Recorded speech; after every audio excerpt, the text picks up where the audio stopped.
এবার যে খবরের দিকে নজর রাখবো, নিজের থানা এলাকার যে কোনো জায়গায় যাওয়ার আবেদন সুজয় কৃষ্ণ ভদ্রের। আবেদনের বিরোধিতা এবার সিবিআই এর। আবেদনের সাড়া দেয়নি কলকাতা হাইকোর্টও। জামিন মামলার শুনানির পরেই সিদ্ধান্ত গ্রহণ জানালেন বিচারপতি শুভ্রা ঘোষ। বিচারপতি শুভ্রা ঘোষের তরফ থেকে কিন্তু স্পষ্টত জানিয়ে দেওয়া হয়েছে, নিজের থানা এলাকার যে কোনো জায়গায় যাওয়ার আবেদন করেছেন সুজয় কৃষ্ণ ভদ্র। আবেদনের বিরোধিতা সিবিআই এর। আবেদনের সাড়া দেয়নি কলকাতা হাইকোর্ট পর্যন্ত।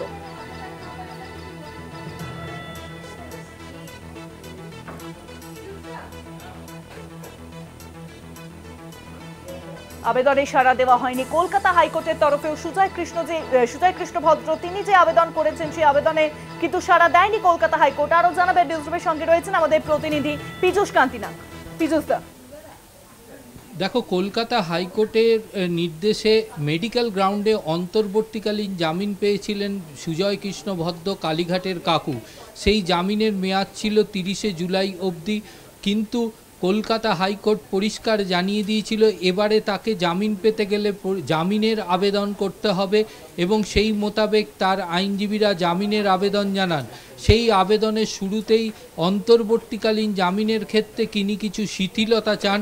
তার বাড়ি থেকে বেরিয়ে তিনি যদি তার থানা এলাকায় অন্যান্য জায়গায় যেতে পারেন তার আবেদন জানান, যার তীব্র প্রতিবাদ করেন সিবিআই এর আইনজীবী।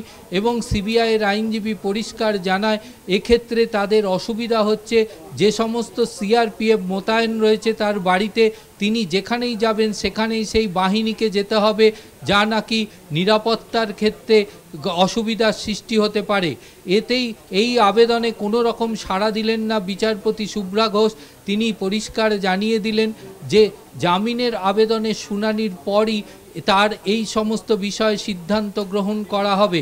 তবে তার জামিনের অন্তর্বর্তীকালীন যে মেডিকেল গ্রাউন্ডে জামিন ছিল সেই জামিনের সময়সীমা 30শে জুলাই থেকে বৃদ্ধি করে 31শে আগস্ট পর্যন্ত করা হলো এবং তার ইতিমধ্যে তার জামিন মামলার শুনানি গ্রহণ করবেন বিচারপতি শুভ্রা ঘোষ। সেই জামিন মামলার শুনানির পরই সিদ্ধান্ত হবে কলকাতা হাইকোর্টের, যে তিনি পার্মানেন্ট জামিন পাবেন না তাকে ফের জেল হেফাজতে যেতে হবে।